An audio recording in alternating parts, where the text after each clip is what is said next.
అందరికీ నమస్కారం. గీతమ్మ కథల ప్రపంచానికి స్వాగతం. నేను గీతావాణి.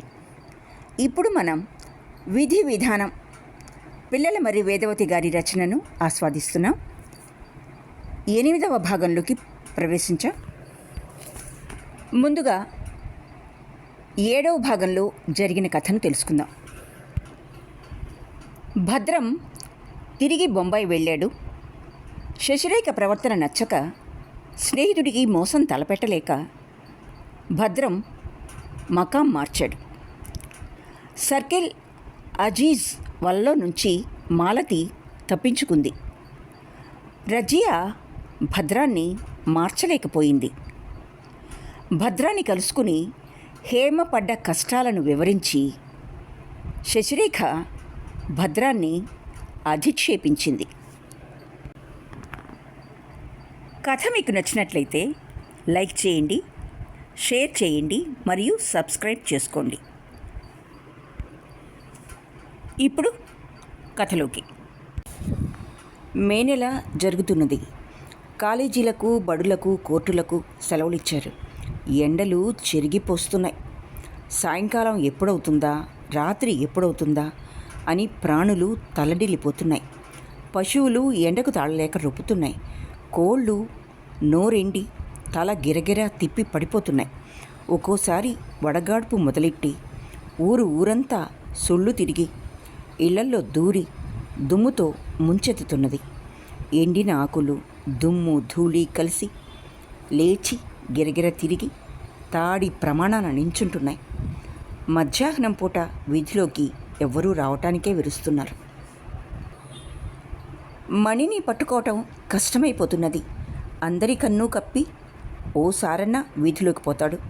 నెత్తి నిండా నీళ్లు గుమ్మరించుకుంటాడు. నీళ్లు తాగి తాగి అన్నం సరిగ్గా తినడు. ఒంటి మీద చొక్కా నిలవనియ్యడు. రాజరత్నం తల్లి, పినతల్లి, తమ్ముడు, చెల్లెలు వచ్చారు. తమ్ముడు ఒక వారం ఉండి తనకక్కడ తోచడం లేదంటూ వెళ్ళిపోయినాడు. పెద్దవాళ్ళ దగ్గర మాలతి జాగ్రత్తగానే మసులుకుంటున్నది. అన్నీ అందిస్తుంది, ఎంతగానో గౌరవిస్తుంది, మాట పడి ఊరుకుంటుంది. చిన్నప్పటి నుంచి ఈ పద్ధతి అలవాటే. ముసలి వాళ్ళిద్దరికీ ఈ పిల్ల కొరుకుడు పడలేదు. చివరి ప్రయత్నంగా మతం సంగతెత్తారు. ఆ రోజున మాలతి మనసేమీ బాగలేదు. జరిగింది ఇది. మున్సబు గారి ఇంటికి పాఠం చెప్పడానికి వెళ్ళింది. కావాలనే మున్సబు గారి భార్య పిల్లల్ని కూర్చొనివ్వక ఆలస్యం చేయించింది. పిల్లకు ఎక్కిళ్ళొచ్చినాయట. పాఠం ఆపమన్నది. పిల్లకి మంచినీళ్ళిచ్చింది, తగ్గలేదు. చింతపండు చప్పరించమన్నది. చివరికి ఎట్లాగో దేవుడి దయవల్ల తగ్గినాయి. ఆ పిల్ల అన్నొచ్చాడు.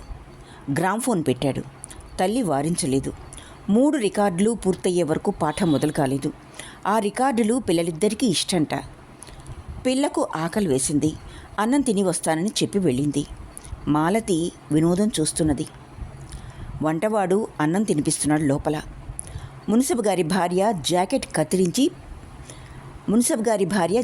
కత్తిరించి పెట్టమన్నది. మాలతి కటింగ్ చేస్తూ చూపించింది. పూసల పర్సు మొదలువేయటం రాదు, చూపించమన్నది. మాలతి ఆ పని చేస్తున్నది. పూసలు కింద పెట్టి వాళ్ళ రెండో అమ్మాయి సుత్తి ఒకటి చేత పట్టుకుని టపీ టపీమని పూసల్ని పగలగొట్టాలని చూస్తున్నది. తల్లి తన చిన్నారిని చూసి, దాని ముద్దులు మూటగట్టే అల్లరి చూసి సంతోషం కడుపులో దాచుకోలేక ఈ హీ అని సకిలించింది. మాలతి నవ్వలేదు. ఆవిడ గుమ్మడికాయ లాంటి శరీరాన్ని, ఏనుగు తోక వంటి జడను, నలుపలకలుగా ఉన్న పాదాలను చూస్తూ కూర్చున్నది. ఎట్లాగైతేనే పిల్ల పాఠానికి వచ్చింది. దగ్గుతున్నది. దగ్గినప్పుడల్లా చల్లమెతుకులు గొంతులో ఉండవని, బయటి ప్రపంచమే బాగున్నదని వచ్చేస్తున్నాయి. చెయ్యి సరిగ్గా కడుక్కోలేదు. అక్కడ మేగడ జిడ్డు ఉన్నది. దాన్ని చొక్కాకు పులిమితే బాగుంటుందని పిల్ల ఉద్దేశపడింది. అమ్మయ్యా అనుకున్నది మాలతి. పాపం, నీకు ఇవాళ బాగా ఆలస్యమైంది కదే అంటూ చింకి చేటంత ముఖం చేసుకుని వాడిపోయిన తోటకూర తెచ్చి మాలతి ఒళ్ళో పడేసి, ఇవాళ నీకు కూర కొనే పని లేదు అని అనాథ శరణాలయానికి ₹1,00,000 విరాళమిచ్చినట్లు చూసింది. మాలతి శ్రీరాముని మీద కొండరాళ్ళు విసిరిన మాలతికి శ్రీరాముని మీద కొండరాళ్ళు విసిరిన స్త్రీమూర్తి గుర్తొచ్చి నవ్వింది. పిల్లవాడు వచ్చి ఇంగ్లీషు లెక్కలు చెప్పించుకున్నాడు. తల్లి హిందీ అక్షరాలు పలక మీద వ్రాసి ఇవ్వమన్నది. ఇంకా నయం, నన్నే దిద్దుకోమన్నది కాదని నమస్కారం చేసి ఇంటి దారి పట్టింది. కొద్ది దూరం వెళ్ళిందో లేదో వెనక నుంచి జవాను రుప్పుకుంటూ వచ్చి తోటకూర మరచి వచ్చారని అమ్మగారు ఇవ్వమన్నారని చేతిలో పెట్టాడు. దొరగారు ఇవ్వమన్నారని జీతం కూడా ఇచ్చాడు. గడ్డి అంతా ఎండిపోగా పచ్చగడ్డి కానీ పచ్చని ఆకులు కానీ కానరాక మేకపిల్ల మే మే అని అరుస్తున్నది. కనుచూపు మేర దూరంలో అది తినే చిన్న మొక్క లేదు. మాలతి తన చేతిలో ఉన్న తోటకూర మేకపిల్ల చేత తినిపించి రోడ్డెక్కింది. ఈ పాఠం మానేయాలనిపిస్తుంది. భార్యకు తెలియకుండా మున్సబు గారు అదనంగా డబ్బిస్తారు. మాలతికి ఇవ్వటానికి అవకాశం చిక్కకపోతే కోర్టుకు వెళ్ళే సమయంలో హాస్పిటల్కి వెళ్ళి రాజరత్నం చేతికిచ్చి మాలతికి అందించమని చెప్తాడు. మున్సబు గారి భార్య తనకు తోచినంత తనకు గుర్తు వచ్చినప్పుడు ఇస్తూ ఉంటుంది. మున్సబు గారు చూపించే గౌరవం గుర్తుపెట్టుకొని మాలతి ట్యూషన్ మానేయలేక నెట్టుకొస్తున్నది. భర్త చేసే దానం భార్యకు తెలిస్తే తన నెత్తిన పిడుగు పడుతుందని మాలతి ఎదురుచూస్తున్నది. ఆ సాయంకాలమే మాలతి ఈ పెద్దవాళ్ళిద్దరి మధ్య ఇరుక్కున్నది. పనంతా అయింది. వరండాలో కూర్చున్నారు. డాక్టర్ అమ్మ ఫైల్స్ చూసుకుంటున్నది. పావన మణితో ఆడుకుంటున్నది. పక్క ఇంటి చిన్నపిల్లలు కూడా ఆడుతున్నారు. పెద్దవాళ్ళిద్దరూ కుర్చీల్లో కూర్చొని కాళ్ళు కిందికి వేయగా అవి బరువెక్కినాయి. వాటికి కూడా కుర్చీలో చోటున్నదా అని చూస్తున్నారు. మాలతి తల వంచుకుని జాకెట్ మెడ పట్టి కుడుతున్నది. అయితే నీకు నెలకెంత ముడుతుంది ఏమిటి అన్నది రాజరత్నం పినతల్లి సుగుణ శామ్యూల్. ఆవిడ నల్లగా ఉంటుంది. చెవులకి ఎర్రరాళ్ళ దుద్దులు. తల నిరిసింది. రంగు వేసుకుంటుంది. అది సరిగ్గా అతకని చోట తెల్లగా కనబడుతుంది. ఈవేళ మాడు మీద అరచేయి మేర తెల్లగా ఉన్నది. ఆవిడకు మీసాలున్నాయి. 4 వెంట్రుకలు మరీ పొడుగైనాయి. ఈవేళ ఎండధాటికి తట్టుకోలేక అద్దం ముందు సావధానంగా నిలబడలేదు. మెళ్ళో మామిడి పిందెల నెక్లెస్, మామిడి పిందెల అడుగున గుంటలు, అటుకుల గొలుసు, ఒంటిపేట గడియారం గొలుసు ఉన్నాయి. ఎడంచేతి వేళ్లకి నీరు దిగిన రాళ్ల ఉంగరాలు 2, చేతులకి 3 జతల బంగారు గాజులు, 2 జతల గిల్టు గాజులు ఉన్నాయి. ముదురు గులాబీ రంగు శాటిన్ రవిక వేసుకున్నది. అంచు చీర తెల్లనది కట్టుకున్నది. లోపలి లంగాకు లేసున్నది. కళ్ళజోడు, దాంతో దగ్గరవి దూరానివి కూడా చూస్తుంది. ఫ్రేమ్ వదులై ముక్కు మీదకు జారుతుంది. దాన్ని సర్దదు. అట్లాగే ఉండనిచ్చి కళ్ళజోడు పైనుంచి కళ్ళజోడులో అమరి ఉన్న కింది అద్దాల నుంచి అవతల మనిషిని శల్య పరీక్ష చేస్తున్నట్లు చూస్తుంది. పోనీ కళ్ళజోడు తీసి అవతల ఉంచదు. తిక్క సరిగ్గా ఉంటే ఎడం చేత్తో కళ్ళజోడు సరిగ్గా సర్దుకుని దానిలో నుంచి సవ్యంగా చూస్తుంది. ముందు పళ్ళు కట్టించుకున్నవి. అవి 4 చట్రంతో సహా కదులుతూ ఉంటాయి. పళ్ళు కటకటగా కొరుకుతున్నట్లు వాటిని చప్పుడు చేస్తుంది. చేత్తో సర్దక తల కిందికి పైకి ఆడించి వాటిని యథాస్థానంలోకి రప్పించాలని చూస్తుంది. ఆ చట్రం ఒక్కొక్కప్పుడు చెప్పిన మాట వినక ఎదురు తిరుగుతుంది. అప్పుడు దాన్ని నోట్లోంచి బయటకు తీసి మళ్ళీ అమర్చేస్తుంది. ఆవిడ వేసిన ప్రశ్నకు కూతురు రాజరత్నం, అదే నన్ను అయ్యప్పన్ని పోషిస్తున్నది, ఏమీ ముట్టనిదే ఎలా పోషిస్తుంది అన్నది. మాలతి కళ్ళెత్తి డాక్టర్ వంక చూసి మళ్ళీ తలదించుకున్నది. పోనీ మతం పుచ్చుకుంటే ఏం పోయింది, ఎట్లాగో మాతో కలిసే ఉంటివి, డాక్టర్ గారి తల్లి ప్రేమ యానీ లూథర్ సజెస్ట్ చేసింది.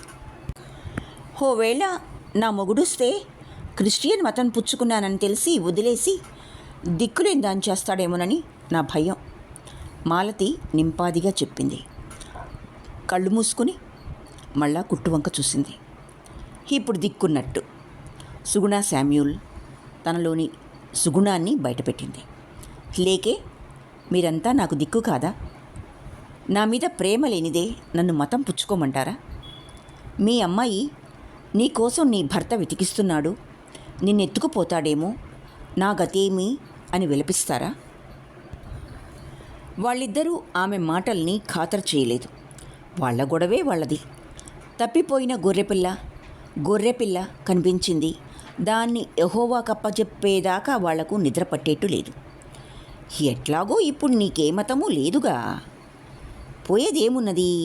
మా మతం పుచ్చుకుంటే త్వరలోనే నీకు సద్గతి కలగవచ్చు. యేసు ప్రభువుకి నిండా ప్రేమ. మీ రాముడు కృష్ణుడు మాదిరి యాతనలకు గురి చేయడు. మీ రాముడు రామదాసును ఎన్ని కష్టాలు పెట్టాడు.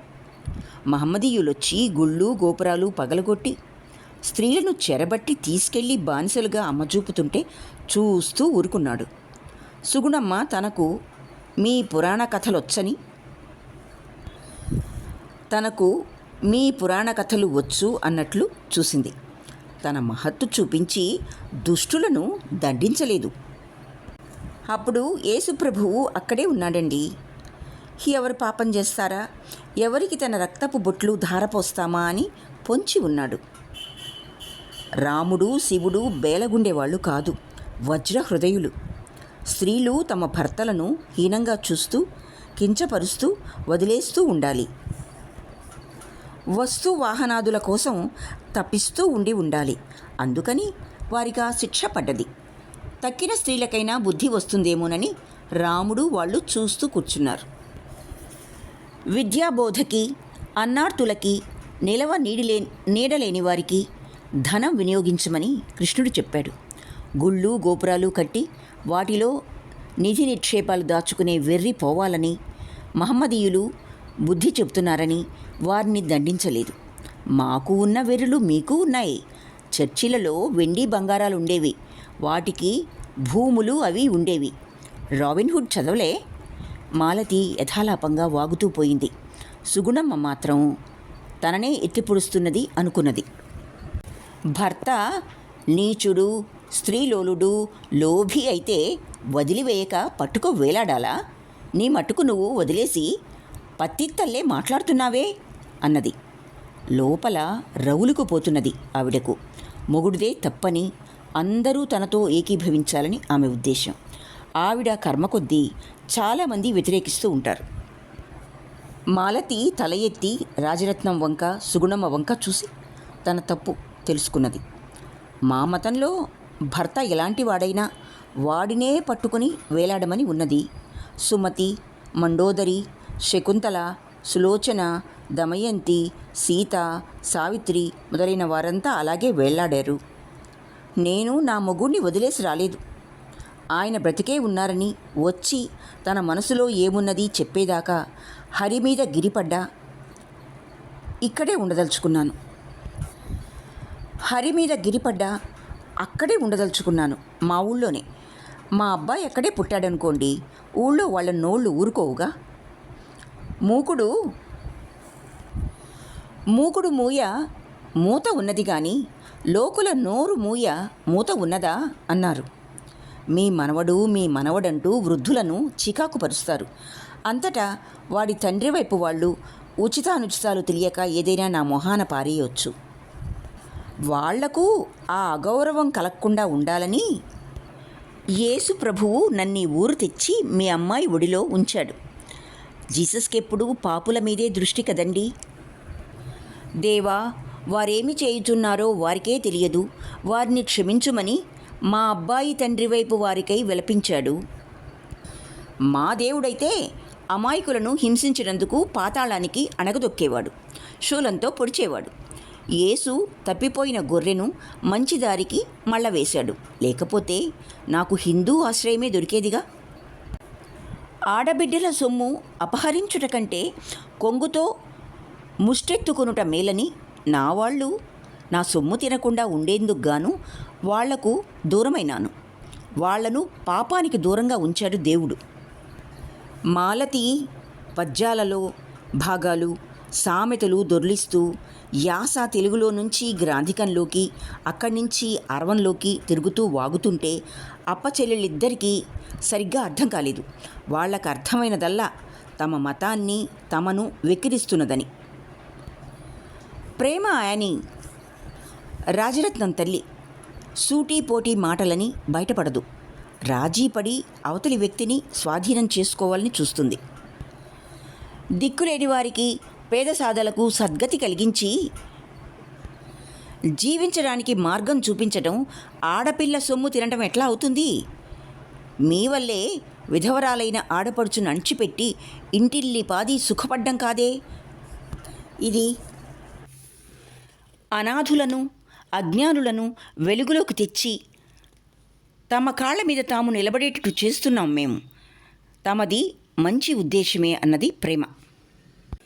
జీసస్ తన ప్రతి రక్తపు బొట్టు ఇచ్చినట్లే మా ఇళ్లలో విధవరాలు కూడా తనకు చెందిన ప్రతి పైసా, తన ఒంట్లోని చీము నెత్తురు పరుల సుఖానికై ధారపోసి జీసస్ అట్లానే పేరు తెచ్చుకుంటుంది.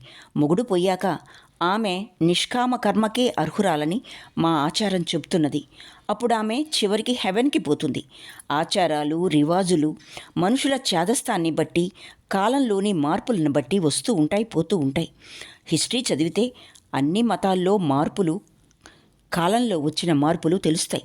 ఒట్టి ద్వేషం, దూషణ వినబడుతున్నది. ఏం చదవకుండా వాదిస్తున్నారని తెలుస్తున్నది.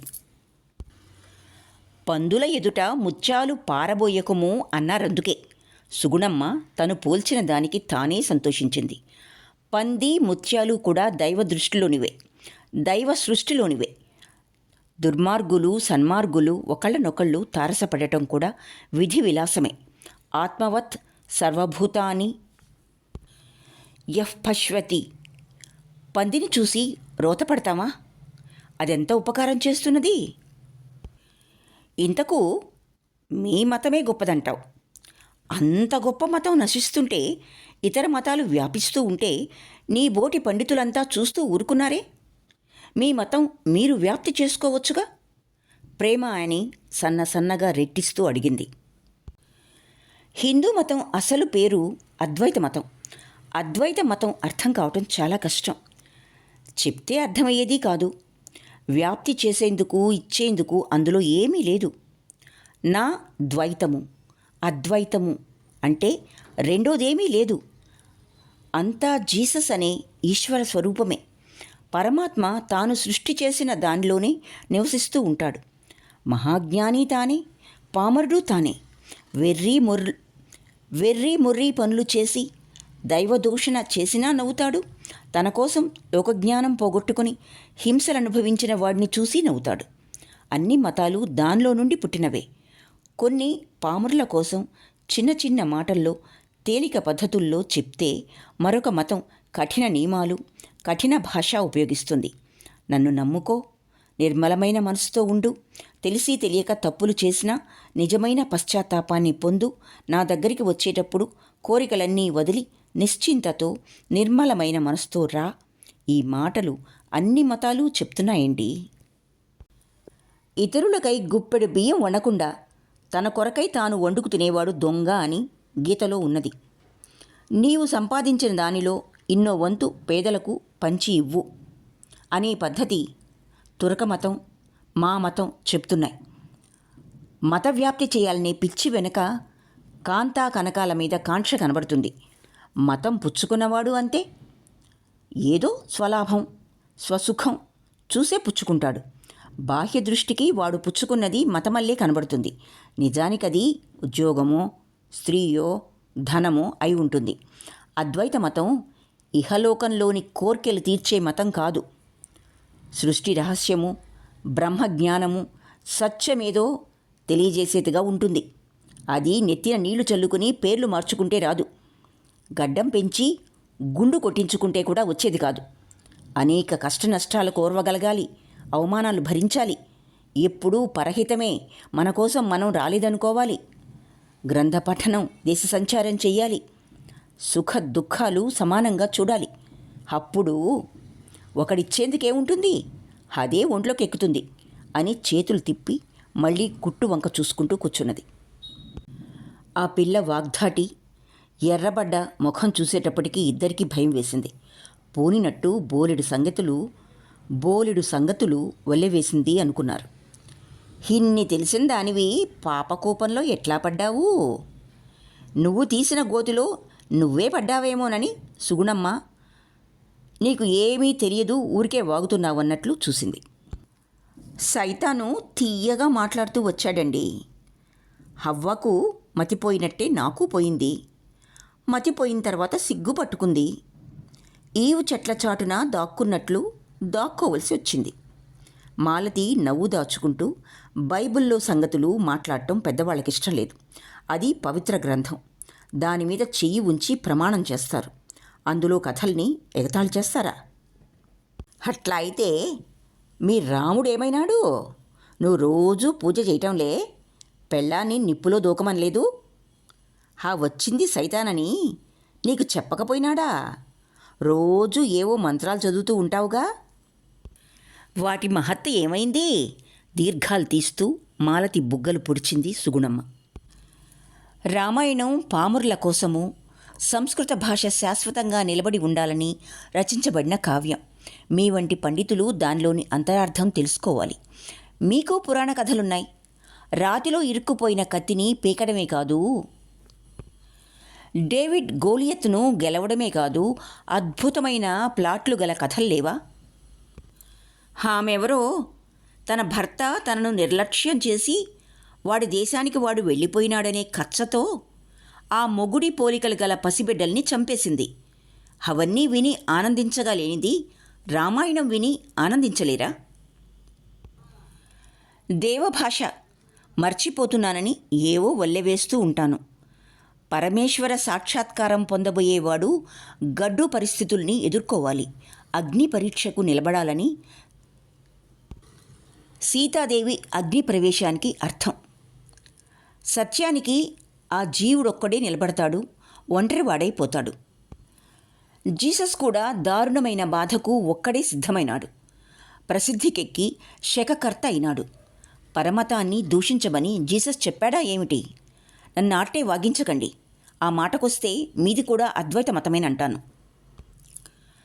పండగలు, ఉత్సవాలు, ఊరేగింపులు, కొత్త బట్టలు, పూజలు అంతా మేము చేస్తున్నట్టే చేస్తున్నారు. మీరు కూడా చేసిన పాపం చెప్తే పోతుందని మేమంటుంటే మీరు మీ తప్పులన్నీ మత గురువు దగ్గర ఒప్పుకుంటున్నారు. పద్ధతి, ఉద్దేశము ఒకటల్లే లేదు. ప్రేమ యానీకి విసుగెత్తింది. ఈ పిల్ల ముండిపిల్ల, దీంతో గెలిచేది లేదు అనుకున్నది. సుగుణ, ఈవేళ ఫాదరీ ఇంటికి వెళ్దాం అనుకున్నాం, మర్చిపోయినావా? లే, వెళ్ళి వద్దాం. మళ్ళా కాసేపు కూర్చోకపోతే బాగుండదు. భావన, నువ్వు వస్తున్నావా? కూతుర్ని అడిగింది. నేను వెళ్ళి వచ్చానమ్మా, మీ ఇద్దరు వెళ్ళిరండి, అయ్యప్పని తోడొస్తాడు. వాళ్ళిద్దరినీ వెళ్ళనిచ్చి పావన మాలతి దగ్గరకొచ్చి కూర్చున్నది. వీడికి నిద్ర వేళయింది, అన్నం కలిపి తెస్తానుండండి అని వెళ్ళి పళ్ళెంలో వాడికి కావలసినవి పెట్టుకొచ్చింది మాలతి. పిల్లవాడి చేత అన్నం తినిపిస్తూ కూర్చున్నది. రాజరత్నం ఫైల్స్ బీరువాలో ఉంచి పిల్లల్ని అదలించి ఇళ్ల దగ్గర దింపడానికి వెళ్ళింది. వాళ్ళు అల్లరి చేస్తూ అందక ఇటు అటు పరిగెత్తారు. ముక్కు కోస్తాను, అమ్మతో చెప్తాను అని బెదిరిస్తున్నది ఆవిడ.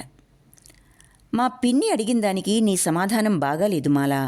అన్నీ తెలిసి మీరు మద్రాసు మహానగరం సీనియర్ హౌస్ సర్జన్ వదిలేసి తల్లిచేత తిట్లు తింటూ మాటిమాటికి ఈ ఊరు దేనికొస్తున్నారు? నన్ను మోహించి కాదుగా, నన్ను చూడనిది ఉండలేక కాదు, నా పిల్లవాడిని చూడాలనే తహతహ వల్ల కాదు. మీకు ఆనందం ఇచ్చేదేదో ఇక్కడుండి ఉండాలి.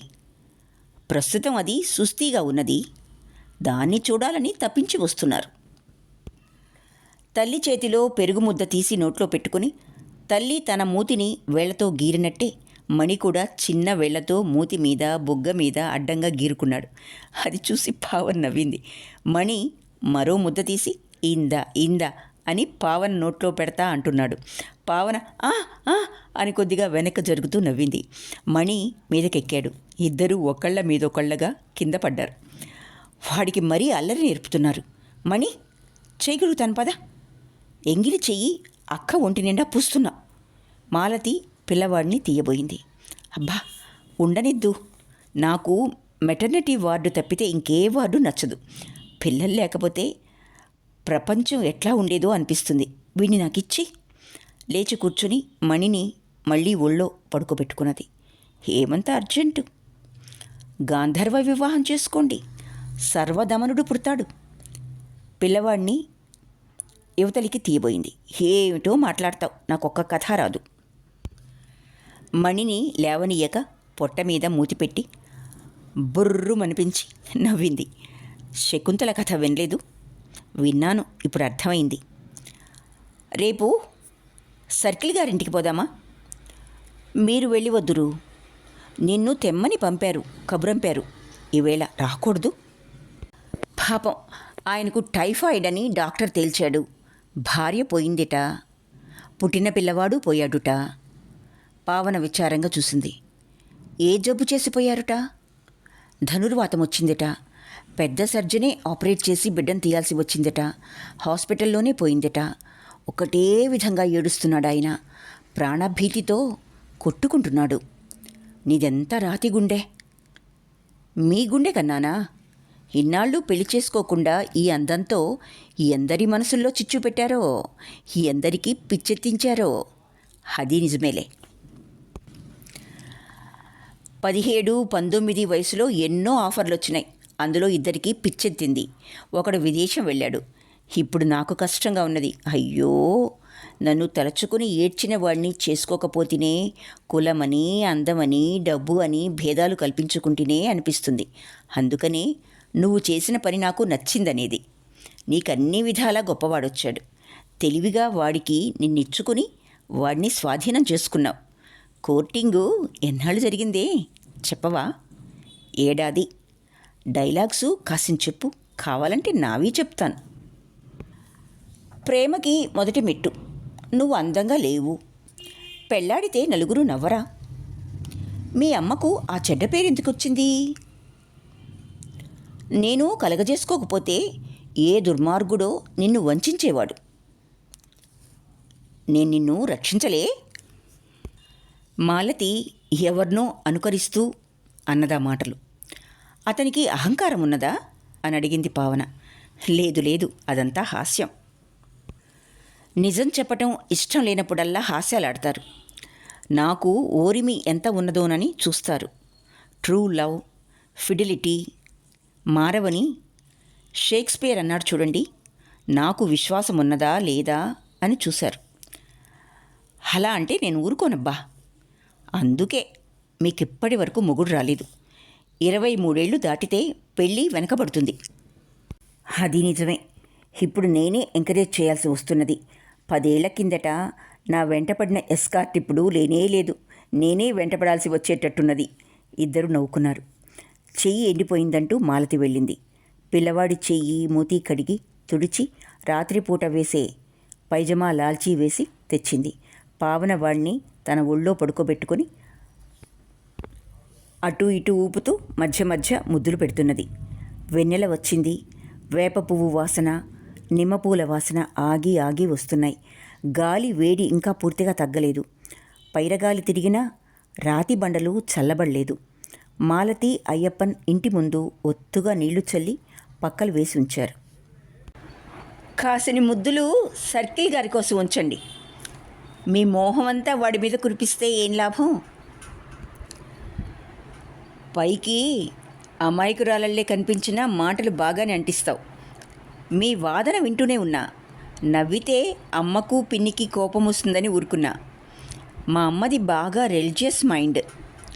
మా ఫాదర్ ఏ మతస్థుడినైనా చేసుకొనిస్తారు. వాడు క్రిస్టియానిటీ పుచ్చుకునేవాడైతే సంతోషిస్తారు.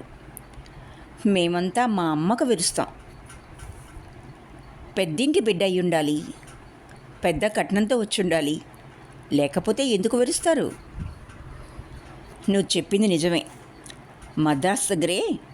మద్రాస్ దగ్గరే ఆర్కోణం అని ఉన్నది. అక్కడ మాకు స్వంత ఇల్లున్నది. పెద్దదే. అది మా అమ్మది. చదువులకని మద్రాసు వచ్చాం.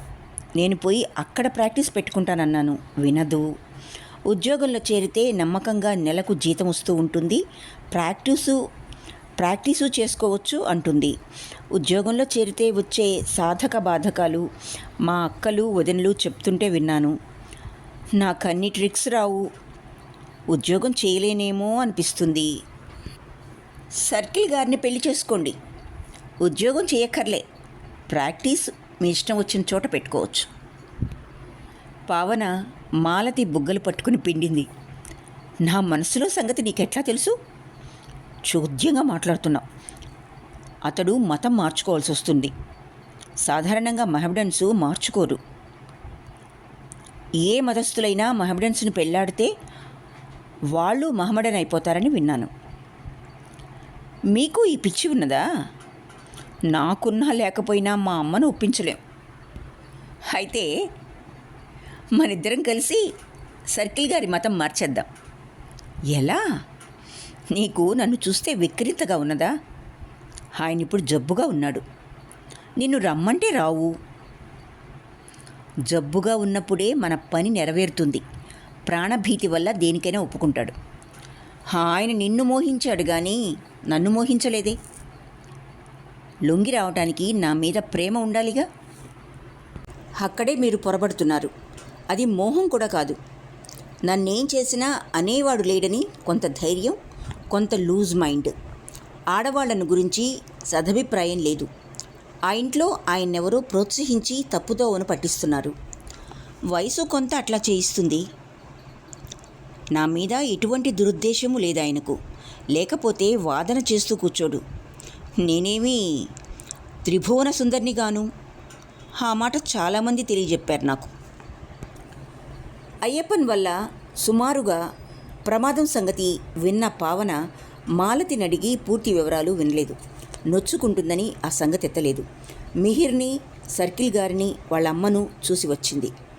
ఆయన మాలతిని ఏడిపించినందుకు తనకి గతి పట్టిందని ఏడ్చి తనను క్షమించమని అడిగానని చెప్పమన్నాడు.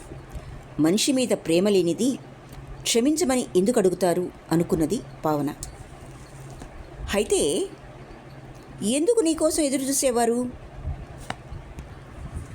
ఆయనకు ఆటలు పాటలు అంటే చాలా సరదా. ఆయన భార్యకు వాటిల్లో ప్రవేశం లేదు. ఎప్పుడూ చీరలు, నగలు, తిండి, దర్జా అవే చూసుకుంటుంది. డేవిడ్ కాపర్ఫీల్డ్లో ఆంటీ ఉంటుంది చూశారు. ఆంటీ అంటుంది చూశారు, ఏం చూసి డోరాను కావాలనుకున్నావో అది చూసే సంతోషించు. ఆమెలో లేని దానికై వెతికి బాధపడతావెందుకంటుంది. సర్కిల్ గారికి పట్టుదలగా చెస్ ఆడేవాళ్ళు, పేకాట రక్తి కట్టించేవాళ్ళు, సంగీతం వచ్చిన వాళ్ళు అంటే అభిమానం. తబలా వాయిస్తూ తన్మయులవుతారు. బుల్బుల్ మీద నా హిందుస్థానీ కీర్తనలు, తులసీదాస్ కీర్తనలు వాయించడం నేర్చుకున్నారు. జంపర్స్ ఆడటం 2 రోజుల్లో వచ్చేసింది. లలిత సంగీతం అంటే తెలుగు, అరవం, హిందుస్థానీ అనే తేడా లేకుండా లైక్ చేస్తారు. ఆయనకిష్టమైనవేవి ఆవిడికి రావు. పోని ఆయన కోసం నేర్చుకోదు. తనకు నచ్చిన విషయం ఇతరులలో కనబడగానే పసిపిల్లలు ఆట వస్తువులచే ఆకర్షించబడ్డట్టు వాళ్ళతో స్నేహం చేయాలని చూస్తారు. భార్యకు ద్రోహం చేయాలని కాదు. ఈ మాటైనా సరైన భార్య రావాలి ఆయనకు. దీనికి ఆయనంటే ఇష్టమే. మనిషిని స్టడీ చేయనిదే ఆయన గురించి ఇవన్నీ ఎట్లా చెప్పగలుగుతుంది? తన మొగుణ్ణి గురించి చెప్పుకోదే. నేనే అడిగితే ఏం చెబుతున్నదో అర్థం కాకుండా చెప్తుంది అనుకుంది పావన. మాలతి సర్కిల్ని గురించి మాట్లాడుతుండగా ఆమె కళ్ళు కాంతివంతం కావటం పావనకి బాధాకరంగా ఉన్నది. అది సరే గాని అసలు ఇవన్నీ నీకెట్లా వచ్చు? నీకేమంత వయసు లేదే. బడికి వెళ్ళావు, వంట చేసావు ఇంటి దగ్గర. నాకు రానివి కూడా చాలా ఉన్నాయి. మీకే చాలా వచ్చు. వైద్యం నేర్చారా? ఆటలు పాటలు వచ్చు. నాకొక్కటి పర్ఫెక్ట్గా రాదే. ఒకే చోట ఉండి పెరగలేదు. అన్వాంటెడ్ చైల్డ్ కావటం వల్ల ఎవరడిగితే వాళ్ళ దగ్గరల్లా ఉంచుతూ వచ్చారు మా వాళ్ళు. మా బంధువుల పిల్లలందరికీ తల్లో నాల్కగా చెలికత్తెగా ఉండడం చేతైతే నాకు తిండికి బట్టకు లోపం ఉండేది కాదన్నమాట. వాళ్ళట్లా అనరు. నేను నిన్ను నాతో సమానంగా చూస్తున్నామంటారు. అట్లా చూసినా చూసేవాళ్ళే గొప్పవాళ్ళు. ఏమంటారు? ఏ అర్థం పడితే ఆ అర్థం తీస్తావు నువ్వు. గజ దొంగవి. గజ దొంగ అంటే అర్థం తెలియక ఆ పదం వాడుతున్నారు. ఒక పిల్ల ఒంటరిగా బడికి వెళ్ళలేకపోతే మరొక పిల్లకు ఆడుకునేందుకు ఎవరూ ఉండేవారు కాదు. వాళ్లతో కాలక్షేపం చేస్తూ వెక్కిరించినా భరిస్తూ అందినంతవరకు వాళ్ళు నేర్చేవి నేను నేర్చాను. మా కజిన్ ఉండేది. దానికి సంగీతం అన్నా డాన్స్ అన్నా మహారోత. మాస్టర్ ఏమో ఒట్టి వెకిలి మనిషి. మా కజిన్ తల్లికి తన కూతురు పాట పాడితే విని సంతోషించాలని, అది స్కూల్లో స్టేజ్ మీద డాన్స్ పర్ఫార్మెన్స్ ఇచ్చి ప్రైజెస్ కొట్టాలని ఉండేది. జతగా ఉంటే నేర్చుకుంటుందని నన్ను కూడా నేర్చుకోమనేది. కూతురు తల్లి ఎదురుగా ఉన్నంతసేపే నేరుస్తూ తల్లి అటు వెళ్ళగానే డిటెక్టివ్ నావెల్స్, సినిమా పత్రికలు చదువుతూ కూర్చొని నన్ను నేర్చుకోమనేది. పేకాట్ అంటే ఈ రోజుల్లో అందరికీ వచ్చు. చెస్ ఏమో మా అన్నయ్య నేర్పాడు. ఇవన్నీ చూసే మీ ఆయన నిన్ను ప్రేమించాడేమో. మా ఆయన నన్ను ప్రేమించలేదండి. ప్రేమిస్తే ఎప్పుడు ఎందుకు ఏడిపిస్తారు? మనసుకు నొప్పి కలిగేటట్లు ఎందుకు మాట్లాడతారు? కొంతమంది ప్రేమ అట్లాగే ఉంటుంది మాలా. కొంతమంది తల్లుల్ని చూసావో లేదో పిల్లల్ని గదిమి ఏడిపించి వినోదించి ముద్దులాడుతూ ఉంటారు. వాళ్ళది ప్రేమ కాదంటావా? అనను. ఈయన కూడా నాకు తల్లి వంటివాడు. అందుకే నిత్యం బుద్ధులు చెప్తూ ఉండేవారు. వాడు నిద్రపోయాడు. ఇటు తెండి, మంచం మీద పడుకోబెడతాను. వీళ్ళు రాలేదే, అక్క కూడా రాలేదే. వస్తారులే. ఎప్పుడూ అందరి కోసం ఎదురు చూస్తూనే ఉంటాం. మీ ఆయన కోసం కూడా ఎదురు చూస్తూనే ఉంటావల్లే ఉంది. దాచుకో దాచుకో, అద్దుగో తల వంచుకుంటున్నావు. మరి నేను తెచ్చిన అరవ కథలు, నావెల్స్ చదివావా? ఎట్లా ఉన్నది స్టైలు? వాటిని నువ్వు తెలుగులోకి, హిందీలోకి అనువదించివ్వాలి. ఆవిడకి తన కథలు ఇతర భాషల్లోకి ట్రాన్స్లేట్ చేయబడినాయని గొప్పలు చెప్పుకోవాలని ఉంది. రచయిత సంగతేనా మీరంటున్నది? రచయిత పురుషుడు, స్త్రీ కాదు. నీకెట్లా తెలుసు అన్నవ్వింది. ఆ కథల్లోని విషయాలు, నవలల్లో వర్ణనలు, మలుపులు చదివి చెప్పొచ్చు. మగవాడు బయట తిరుగుతాడు, అనేకం చూస్తాడు, వింటాడు. స్త్రీ వర్ణన స్వేచ్ఛగా చేస్తాడు. మొల్ల రామాయణానికి, వాల్మీకి రామాయణానికి తేడా లేదు. రంగనాథ రామాయణం చదివారా? నాకు మీ తెలుగు గ్రంథాలు అర్థం చేసుకునేంత తెలుగొచ్చా? తెలుగు లిపి సరిగ్గా రాదు. కంబరామాయణం చదివాను. నా అభిప్రాయం అడక్కండి. హిందీ పత్రికల వాళ్ళు మనవి వేసుకోరేమో. ఆమె చూసుకుంటున్నది అవన్నీ. ఏమట్లా తీసిపారేసావే? ఎంతో మెచ్చుకుంటావనుకున్నానే. ఏమిటి లోపం? ఎందుకు నచ్చలేదు కొద్దిగా చెప్పు, విందాం. ఆమె కథలు మెచ్చుకుంటారే అడిగారు గనుక చెప్తున్నా. ఇంగ్లీషు, ఫ్రెంచ్, రష్యన్ కథల్లోని పాయింట్సు, నవల్లోని ప్లాట్సు తీసుకుని రూపకల్పన చేసి అరవదేశపు పరిసరాలు, వాతావరణం కనబడేట్టు కథ అల్లగలుగుతారు. మీరు మొపాసా కథలు చదవలేదు? మా తెలుగు రచయితల్లో చలంగారని షార్ట్ స్టోరీ రైటర్ ఉన్నారు. ఆయన స్త్రీలకై కలం పట్టాడట. మొపాసా కథ చదివారుగా. నీతిపరులం అనుకునే వారిలో ఉండే అవినీతిని, అవినీతిగా జీవిస్తున్నదని ప్రజలచే భావించబడే స్త్రీలలో ఉండే నీతిని పాయింట్అవుట్ చేశాడు. బొబ్బిలికి సంబంధించిన కథలో తెలుగు వాతావరణం చూపిస్తూ తెలుగు రచయిత ఆ కథే వ్రాశాడు. పెర్రీ మ్యాసన్ని తెలుగులో వస్తున్నాయి చూడలే. పెర్రీ మ్యాసన్వి తెలుగులో వస్తున్నాయి చూడలే. ఐఎమ్ సారీ, తెలుగు చదవనన్నారుగా, అప్పుడే మర్చిపోయినా. రిలక్టెంట్ విడో అనే నవల సారాన్ని చస్తావు జాగ్రత్త అని తెలుగులో వ్రాశారు. ఒక్క సెకండ్ కూడా వేస్ట్ చేసుకోవల్లే ఉందే. ఎంత డీటెయిల్డ్గా చదివావు. నే చదివినా చాలా వరకు అప్పటికప్పుడే మర్చిపోతాను. మీరు మీ మెడిసిన్కి సంబంధించిన చదువుకోవాలి, గుర్తుంచుకోవాలి, అందుకని మర్చిపోతారు. నా ఉద్దేశాలు ఆయన దగ్గర నీరు అనన్లే. ఆమెతో అనను. నువ్వు ట్రాన్స్లేట్ చెయ్యి. మరీ తెలియని పదాలుంటే నన్ను అడుగు. డబ్బు జాగ్రత్త చేసుకోవడం నేర్చుకోవాలి మాలా. నువ్వు డబ్బు రక్షించదండి, మనుషులు రక్షిస్తారు. రాజరత్నం పిల్లల్ని దింపి వచ్చింది. ముగ్గురు మంచాల మీద కూర్చున్నారు. మాలా, రేపు వెళ్ళి సర్కిల్ గారిని చూచి రావాలి. కబురొచ్చింది. నిన్ను పదే పదే కలవరిస్తున్నాడట. వాళ్ళమ్మ హాస్పిటల్కి వచ్చింది. కళ్ళనీళ్లు పెట్టుకున్నది. ఏదో చిన్నతనం వల్ల తుంటరి పని చేస్తే అంతగా తిట్టాలా అన్నది. రాజరత్నం మాలతి ముఖం వంక చూస్తూ అన్నది, నేను తిట్టలేదే. నా మీద ఇదో నింద కూడానా అనుకున్నది. ఏమో నాకేం తెలుసు. ఆ పార్టీ రోజున మాయ చేసి కేసు చూద్దురుగాని రమ్మని నన్ను తీసుకువెళ్లారు. నేను కంట కనిపెట్టే ఉన్నా. పొరపాటు జరిగిపోయింది. ఎన్నిసార్లు ఎదురు దెబ్బలు తింటున్నా నాకు గుర్తుండదు. డిన్నర్ హడావుడిలో అనుమానించే అవకాశం లేకపోయింది.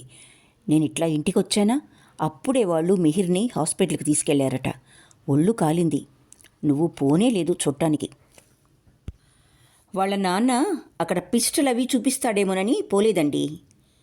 ఇన్ని కంతులు కోశాను గాని నా కణితంత బాధ ఎన్నడూ కలగలేదన్నాడట ఒకడు. ఏ నా ప్రాణానికి నా కొడుకు ప్రాణానికి ఎసరు పెట్టినప్పుడు అట్లా లేదట్నా? ఒళ్ళెందుకు కాలిందో? పిల్ల సంగతి తండ్రి సంగతి తెలిసిన మాలతి వెళ్ళలేదు. మంచికి పోతే చెడు ఎదురైంది.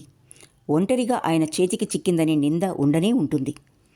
ఎంతో మంచివాడనుకుని గౌరవిస్తే చెప్పుడు మాటలు విని హాని తలపెట్టాడు అనుకుని పోలేదు.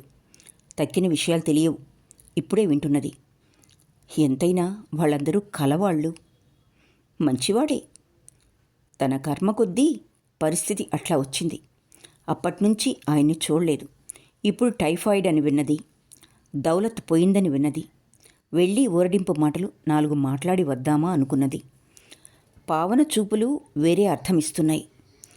తనకు ఆయన మీద ప్రేమ ఉన్నదనుకోవచ్చు. ఏమీ చేయటానికి తోచలేదు. రాజరత్నం చెప్పుకుపోయింది. దీపాలు పళ్ళెంలో పెట్టి డాన్స్ చేస్తున్నదిట. పళ్ళెం జారింది. దీపాలు లంగాకి తాకినాయి. అటు ఇటు పరిగెత్తింది. కర్టన్లు కూడా అంటుకున్నాయి. తొందరగానే ఆర్పగలిగారనుకో, కానీ పిల్ల బతకడం కూడా ఆశ్చర్యమే. ఒక్క మొహం తప్పించి బాగానే కాలింది ఒళ్ళంతా. ఏమైనా నువ్వు రాకపోతే బాగుండదు. అది వరకు ఎంతో దయగా మర్యాదగా చూశాడు. ఆ పిస్టల్లో గుళ్ళు లేవట. నిన్ను భయపెట్టడానికి ఊరికే చేత్తో పట్టుకున్నాడట. ఈ మాటకై ఇప్పుడిలాగే అంటారు. అయ్యప్పన్ సంగతేమిటి? పిల్లవాడి సంగతేమిటి? అవి కూడా కల్పనేనా? మీరే చూస్తురి. మాలతి తన మనస్సులో సంగతి బయటికి రాకుండా ఉండేందుకు కోపం ప్రకటించాల్సి వచ్చింది. అయినా భార్య పిల్లవాడు కూడా పోయినారా? మహా భయపడిపోతున్నాడు. నువ్వు శాపం పెట్టావంటున్నాడు. ఒకసారి పోయి వద్దాన్రా. అందరం కలిసే పోదాం. నువ్వు ఒంటరిగా వెళ్లాల్సినట్టు కసురుతున్నావు. వీళ్ళిక్కడ ఇట్లా మాట్లాడుకుంటూ ఉండగా అక్కడ ఫాదరి ఇంట్లో ముసలి వాళ్ళిద్దరూ మాలతికి మతమిప్పించే సన్మార్గాలన్నీ చర్చిస్తున్నారు. ఫాదరి పేరు ధర్మభిక్షం రూట్. 60 ఏళ్లుంటాయి. 40 ఏళ్ల వాడల్లే కనిపిస్తాడు. సన్నగా పొడుగ్గా తెల్లగా ఉంటాడు. నాజూకైన చేతులు, నున్నని బుగ్గలు, చిరుబొజ్జ. ఆయన సువార్త వినిపించే పని, తప్పిపోయిన గొర్రెల్ని తెచ్చే పని, పాపుల్ని పవిత్ర జలంతో పునీతులుగా చేసే పని మొదలైనవన్నీ తన కొడుకు 30 ఏళ్ల దేవ సహాయానికి అప్పచెప్పాడు. ఇంటి అజమాయిషి అంతా భార్య ఆశీర్వాదం భుజస్కంధాల మీద ఉంచాడు. నిశ్చింతగా మత గ్రంథాలు, షా నాటకాలు, ఇతర గ్రంథాలు చదువుతూ మనుమలు మనుమరాళ్లతో ఆడుతూ ఆరోగ్యంగా ఉండాలని తాపత్రయపడుతూ ఉంటాడు. బాధ్యతలన్నీ అప్పగించేయటం వల్ల నిశ్చింత, అలసత్వం వచ్చినాయి. నవ్వుతూ మాట్లాడుతూ ఉంటాడాయన. సుగుణమ్మని ప్రేమని మర్యాద చేసి కూర్చోమన్నాడు. శాంతంగా వాళ్ల ఆరాటమంతా విన్నాడు. సుగుణ తన కళ్ళను ఆయన మీద నుంచి తీయలేదు. బాసీపీట వేసు కూర్చొని ఒక కాలు ఎగరవేస్తూ సోది చెప్పింది. శ్రోత తీర్పు చెప్పేశాడు. ఆ పిల్ల చేసేవన్నీ జీసస్ చేయమని చెప్పిన పనులే. చిన్నపిల్లలకి చదువు చెప్తుంది, ఇబ్బందిలో ఉన్నవారికి సహాయపడుతుంది, పేదల్ని ఆదరిస్తుంది, చర్చికి వచ్చి చెప్పేది శ్రద్ధగా వింటుంది. ఈ ఊళ్ళో కలరా వస్తే మీ అమ్మాయితో పాటు కూడా తిరిగి ఎంత సహాయం చేసింది. కులభేదం మతభేదం పాటించదు. నా మనమడికి మనవరాలికి శ్రద్ధగా చదువు చెప్పి బళ్ళో చేర్పించింది. చర్చికి వచ్చేవాళ్ళంతా ప్రార్థన చేయటానికి సువార్త వినటానికే వస్తున్నారా? ఎందరెట్లా వస్తున్నారు? బైబిల్ రోజు చదువుతుంది ఆ అమ్మాయి. సుగుణమ్మ తల తాటించి చెయ్యి విసిరి, అందులో ఉన్నవన్నీ వెక్కిరించడానికి చదువుతుందండి. బైబిల్ మీద భక్తి చేతగాదు అంది. ఆయనకు వినపడలేదేమో అన్నట్టుగా మరింత దగ్గరకు జరిగింది. లోపల నుంచి ఫాదరీ కూతురు శాంతి పీటర్ వచ్చింది. ఆ అమ్మాయి మొగుడు 2 నెలల క్రితం విదేశం వెళ్ళాడు.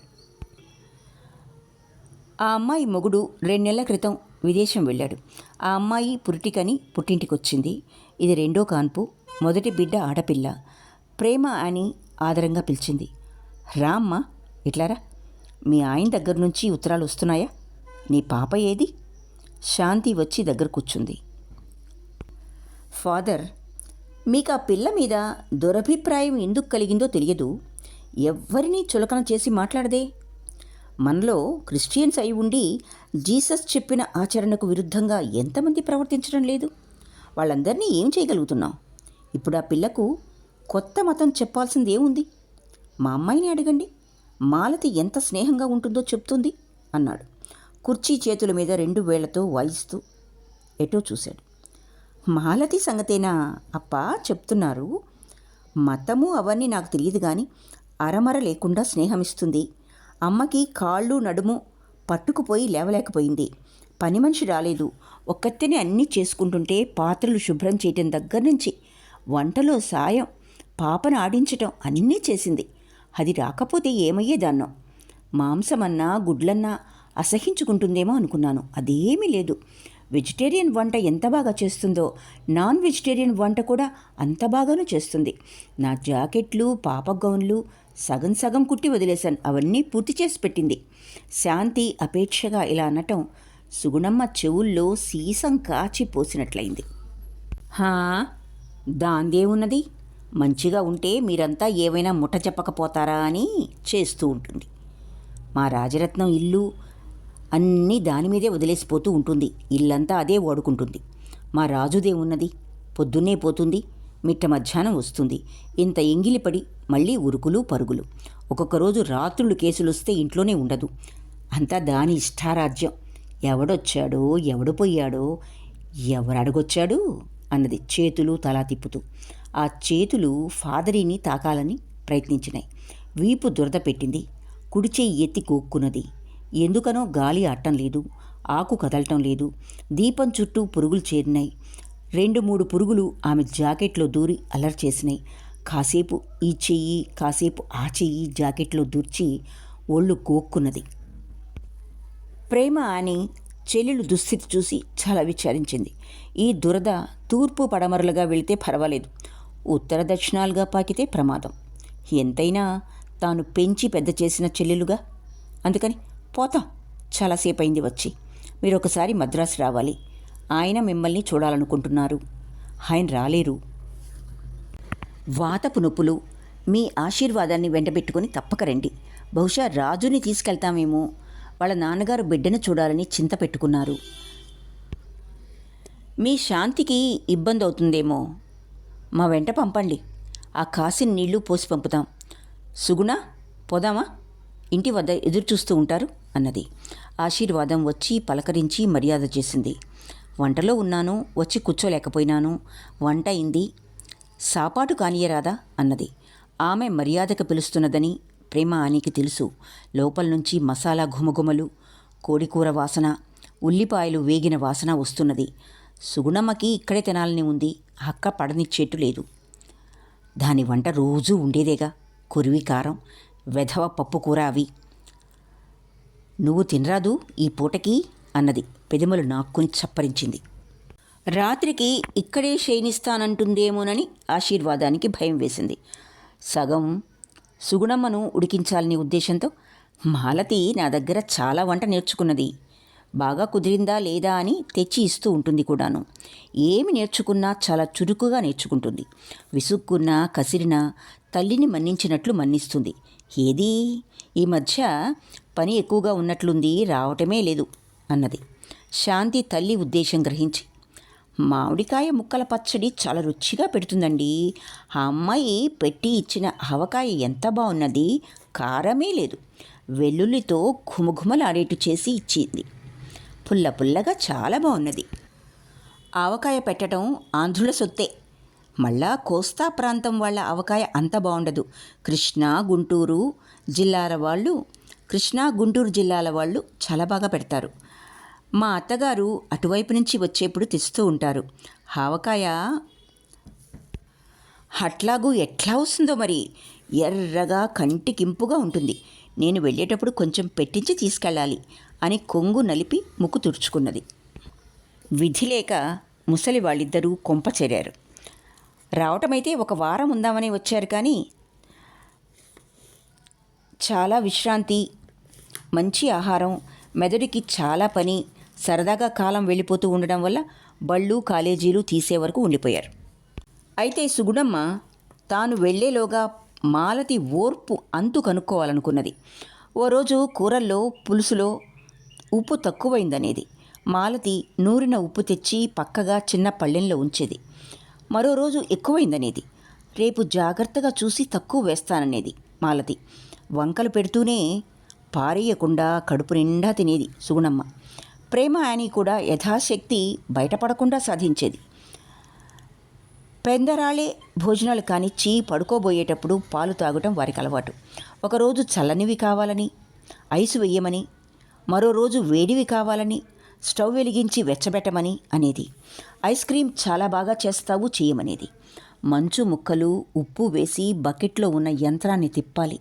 రెక్కలు పడిపోయేవి. పావన, అయ్యప్పన్ సాయం వచ్చేవాళ్ళు. నిజానికి ఇద్దరూ వంట సాయం కూడా చేసేవారు. కావాలని పెద్దవాళ్ళు ఇట్లా అంటున్నారని మాలతి గ్రహించి ఊరుకునేది.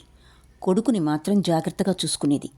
పావన, రాజరత్నం, అయ్యప్పనికి కూడా వాడంటే ప్రేమ. అందుకని పెద్దవాళ్ళిద్దరికీ వాడిని ఏడిపించేందుకు అవకాశం లేకపోయింది. అయినా వాడందరి కన్నుగప్పి ఎండలోకి పోయినా నీళ్ళలో ఆడుతున్నా ముసలివాళ్ళు చూస్తూ ఊరుకునేవాళ్ళు. సుగుణమ్మ ఊళ్ళోకి పోయి వారితో వీరితో పిచ్చాపాటి మాట్లాడి మాలతి క్రిస్టియన్ మతం పుచ్చుకున్నదని, దాస్తున్నదని చెప్పింది. ఫ్యాన్సీ షాప్లోనూ గుడ్డల కొట్లోనూ తనకు కావలసినవి తెచ్చుకుని మా మాలతి తీరుస్తుందని చెప్పింది. ఈ పని ఒక వారానికి వెళుతారనగా చేసింది. రాజరత్నానికి కానీ ప్రేమ యానీకి కానీ తెలియదు. పావనకు తెలుసు. తల్లికి విరిచి ఊరుకున్నది. అక్క మాలతి సర్దుబాటు చేసుకుంటారని ఊరుకున్నది. కొట్టువాడు అడిగితే బాకీ బిల్లు చూసి మాలతి తీర్చివేసింది. డాక్టర్ అమ్మతో చెప్పలేదు. సామాన్ సర్దుకుంటున్నారు. సుగుణమ్మ సబ్బు పెట్టి మొహం రుద్దటానికి వంటింటి వరండాలోకి వెళ్ళింది. గూట్లో చెయ్యి పెట్టి సబ్బు పెట్టె తీసి ధన్నుమని కింద పడేసి అమ్మో అని కేకపెట్టి కింద పడి పొల్లికింతలు పెట్టింది. అక్క, ప్రేమ అని, పిల్లలు, మాలతి, వంటవాడు అంతా వచ్చారు. గుండెలు చేత్తో పట్టుకుని. ఏమిటి అన్నది ప్రేమగా. సుగుణమ్మకి చెమటలు పోస్తున్నాయి. వెర్రిచూపులు చూస్తూ గూటివైపు తర్జని చూపించింది. అంతా అటు చూశారు. మండ్రగబ్బ నింపాదిగా గూట్లో నుంచి బయటకొచ్చి డెక్కలు ఇటు అటు తిప్పుతూ వయ్యారంగా వెళ్తోంది. దాని తోవన దాన్ని మరికొంత దూరం పోనిచ్చి అయ్యప్పన్ పెద్ద బండ తెచ్చి దానిమీద పడేసి దానికి ముక్తి కలిగించి సుగుణమ్మకు ధైర్యం చెప్పాడు. వేలి మీద చిన్న రక్త బొట్టు కనిపించింది. ఆమె శోకాలు హెచ్చినాయి. రాజరత్నం అప్పుడే ఇంట్లో అడుగు పెడుతున్నది. అయ్యప్పన్ అంతా వర్ణించి చెప్పాడు. ఆమె ఇంజెక్షన్ సూది తెచ్చి కుట్టి వేల్లో నుంచి రక్తం పిండి పర్మాంగనేట్ నీళ్ళతో కడిగి కట్టింది. సుగుణమ్మ ఏడుస్తూనే మాల మంత్రం వేయి, నీకు పుణ్యం ఉంటుంది, ఈ బాధనే పడలేను అని ఏడ్చింది. మాలతికి అదంతా నాటకం వల్లే తోచింది. గంభీరంగా మొహం పెట్టి తలారా స్నానం చేయాలండి, లేకపోతే మంత్రం పారదు అన్నది. సుగుణమ్మను చిన్న కుర్చీపీట మీద కూర్చోబెట్టి బావిలో నీళ్లు తోడి 10 బిందెల నీళ్లు పోసి స్నానం చేయించారు. అక్క ప్రేమ అని స్వయంగా బట్టలు మార్చి పొడి బట్టలు కట్టింది. పీట మీద మాలతి కూర్చున్నది. చాప మీద సుగుణమ్మ పడుకున్నది. పూలతో ఉన్న వేప కొమ్మ లేతది అయ్యప్పన్ తెచ్చి ఇచ్చాడు. మాలతి మంత్రం వేసింది. సుగుణమ్మకు భుజం దగ్గర గోడలో నుంచి నెప్పి కిందకి దిగసాగింది. ఇప్పుడు ఎక్కడున్నది? ఇప్పుడు ఎంతవరకు వచ్చిందని మాలతి 5 నిమిషాలకు ఒకసారి అడిగింది. తేలుకాటు క్రమంగా మోచేతి దాకా వచ్చి మణికట్టు దగ్గర కాసేపు ఆగి చివరికి కుట్టిన చోటు నుంచి కూడా లేచిపోయింది. మాలతి సుగుణమ్మ కట్టు విప్పింది. ఇందాక సూది పెట్టి కుట్టిన నొప్పి తప్పితే ఇంకేమీ లేదు అన్నది. వేలు నొక్కి కూడా చూసింది. నొప్పి లేదు. సుగుణమ్మ కళ్ళు పెద్దవైనాయి. మాలతి లేచి లోపలికి వెళ్ళి కుటికూర ఆయింట్మెంట్ తెచ్చింది. 2 నెలల క్రితం ఆ డబ్బా కొనుక్కొచ్చింది. మణి ఎప్పుడూ ఎక్కడో అక్కడ గాయం చేసుకునో చర్మం గీసుకుపోయేట్టు పడటమో చేస్తూ ఉంటాడు. రక్తం చూడగానే పెద్ద పెట్టున ఏడుస్తాడు. వాడి కోసమని దాన్ని తీసుకొచ్చింది. తల్లి గాయాలకది వాడడం చూసి మణి మళ్ళీ దెబ్బ తగిలితే తల్లికి చూపించడం మానేశాడు. శాంతంగా పోయి పెట్టె గాలించి కుటికూర డబ్బా గుర్తుపట్టి తెచ్చుకొని గాయానికి తానే పులుముకుంటాడు. నొప్పి పుట్టిన చోటల్లా పులుముతూనే ఉంటాడు. మాలతి సగం మందు తీసి వేరే సీసాలో దాచింది. ఈ అంజనం చూసారా, వనమూలికలు తెచ్చి నేనే తయారు చేశాను. రేపటికల్లా ఈ నొప్పి కూడా తగ్గిపోతుంది. రాత్రికి ఏమీ తినకండి. అన్నంతో కలిసి తేలు విషం ఒళ్ళంతా రక్తంలోకి ఎక్కుతుంది అని నమ్మబలికింది. తినను, కాసిని వేడి పాలు తాగరాదా, నీరసం వస్తుందేమో అన్నది సుగుణమ్మ. అబ్బే నీరసమేమీ రాదు, ఆత్మబలం చేకూరుతుంది. పాలు వద్దు, బండలు వద్దు. బాగా పొద్దుపోయాక పావన నవ్వుతూ మాలతి ప్రక్కన కూర్చుని నెట్టుతూ, నిజంగానే నీకు మంత్రాలు వచ్చా అన్నది. మంత్రాలే కాదు, మైదు చేయడం కూడా వచ్చు. మందులు పెట్టి మతులు పోగొడతాను. నవ్వుతున్నావు, పిన్నికి నయమైందే మరి. పోనీ వచ్చనుకోరాదు. పెద్దవాళ్లే చాలా విషయాలు నమ్ముతున్నారు. అంత పెద్ద తేలు కరిస్తే బతుకుతారా? స్పృహ తప్పదా? నువ్వు మమ్మల్ని వెక్కిరిస్తున్నావు. వేలు మీద రక్తముందే. ఆ గూట్లో నేకెడ్ పిన్ను ఉన్నది. ఆవిడ చేయి పెట్టిన గూడు వేరు, తేలు వచ్చిన గూడు వేరు. రెండూ ఒకదాని కింద ఒకటున్నాయి. పొరపాటు పడ్డారు. దీపావళి తర్వాత కార్తీక దీపాలు ఉంచుకోవటానికని కట్టించి ఉండాలి. మంచో చెడో నాకు పేరు రావటం మంచిదే. మంచో చెడో పేరు రావటం మంచిదే నాకు. ఆ రోజు ప్రయాణం ఆగిపోయింది. మర్నాడు పొద్దున మాలతి పెందరాళే లేచి స్నానం చేసి వేడి నీళ్లు పెట్టింది. రుచిగా ఫలహారం చేసింది. సుగుణమ్మను స్నానం చేయించింది. బట్టలు మార్చుకున్నాక కాఫీ, టిఫిన్ ఇచ్చింది. వేలికి మందు వేసింది. టిఫిన్ చాలా బాగున్నది అన్నది సుగుణమ్మ. చూసారా, మతం పుచ్చుకోమని ఇంకెప్పుడు ఇతరులని పీడించకండి. ఇలాంటి జంతువులే వచ్చి కరుస్తూ ఉంటాయి అన్నది. రాత్రికి ప్రయాణమైనారు. పావన మణిని తీసుకెళ్తానన్నది. మాలతి వద్దన్నది. మణిని అడిగింది. వస్తానన్నాడు. రాజరత్నం కూడా సోమవారానికల్లా వచ్చేస్తాను మాలా, ఫాదర్ రమ్మన్నారని వెళ్తున్నా. బాబుని రాని, వాడి బర్త్డే వస్తున్నది. పావన వాడికి ఏమైనా మంచిది కొందామంటున్నది అన్నది. వాడికి అల్లరి జాస్తి, అక్కడ తప్పిపోతాడు మాలతి బాధగా అన్నది. పావన మాలతి వీపు మీద చర్చి, నా కొంగట్టుకొని తిరుగుతాడు సరేనా, నా కొంగు కట్టుకొని తిరుగుతా సరేనా, మరీ అంత అనుమానమైతే ఎట్లా, పట్నం చూస్తాడు. ఏమో వాళ్ళ ఫాదర్ కనిపించవచ్చేమో, అక్కతో వచ్చేస్తాడులే అన్నది. తల్లితో వెళ్ళనని అన్నా మణి చివరకు డాక్టరమ్మకు పావనకు మధ్యగా కూర్చుని బస్సులో నుంచి చెయ్యి ఊపాడు తల్లికి. అయ్యప్పన్, మాలతి ఇంటి దగ్గర ఉండిపోయారు. ఇక్కడితో శ్రీమతి పిల్లలమర్రి వేదవతి గారి రచన విధి విధానం 8వ భాగం పూర్తి అయింది. కథ మీకు నచ్చినట్లయితే లైక్ చేయండి, షేర్ చేయండి మరియు సబ్స్క్రైబ్ చేసుకోండి. ఆలకించినందుకు ధన్యవాదాలు.